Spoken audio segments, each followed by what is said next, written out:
السلام عليكم، عاملين ايه؟ يا رب تكونوا كلكم بخير. جايه لكم النهارده بفيديو جديد خفيف، يا رب ينال اعجابكم.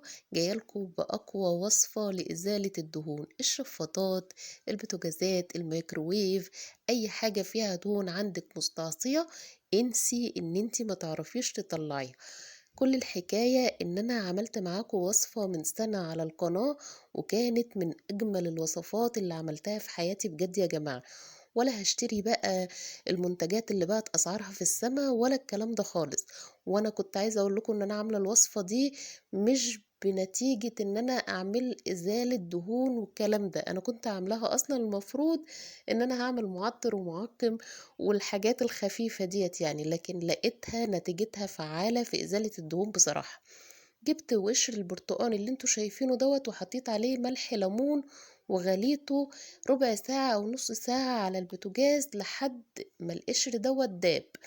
المهم ان انا خدت المية بتاعته عملت منها معقم ومطهر ومعطر، وظبطت نفسي يعني. والقشر اللي انتوا شايفينه ده بعد ما داب بالشكل اللي قدامكم دوت، خدته فرمته في الخلاط وبس كده. فرمته في الخلاط معاه خل وملح ليمون، عايزة تحطي بقى كربونات حطي، انا حطيت خل وملح ليمون فقط لا غير.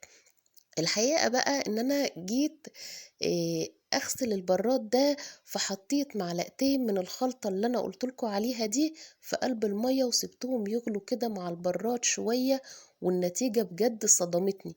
عايزة أقول لكم إن أنا كمان ما كنتش باصوّر أصلًا، أنا لمّا النتيجة عجبتني قررت إن أنا أصوّر معاكم الفيديو. هتاخدوا بالكم دلوقتي إن البراد في جنب منه آآ أنا كنت دعكته أصلًا ونضِف، عشان كده قررت أصوّر معاكم الفيديو.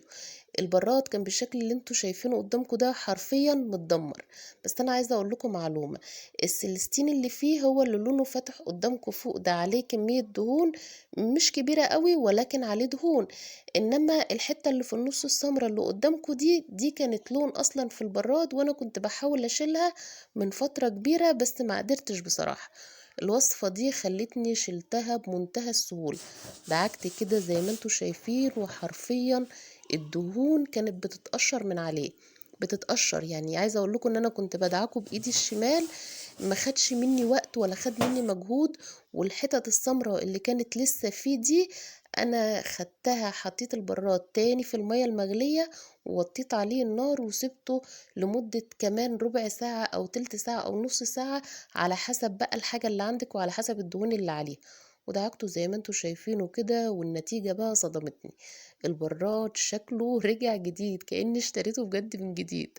عايزة أقول لكم بقى يا رب يكون الفيديو عجبكم، وهاسيب لكم ال الفيديو اللي أنا عملته معاكم السنة اللي فاتت هاحطه لكم في صندوق الوصف، ارجعوا له واعملوا الوصفة. بجد يا جماعة خطيرة، خطيرة بجد. أنا ما كنتش مصدقة إن هي هتعمل لي كده بصراحة، لكن حبيت لما لقيت النتيجة حلوة وعجبتني أوي كده حبيت أصورها لكم.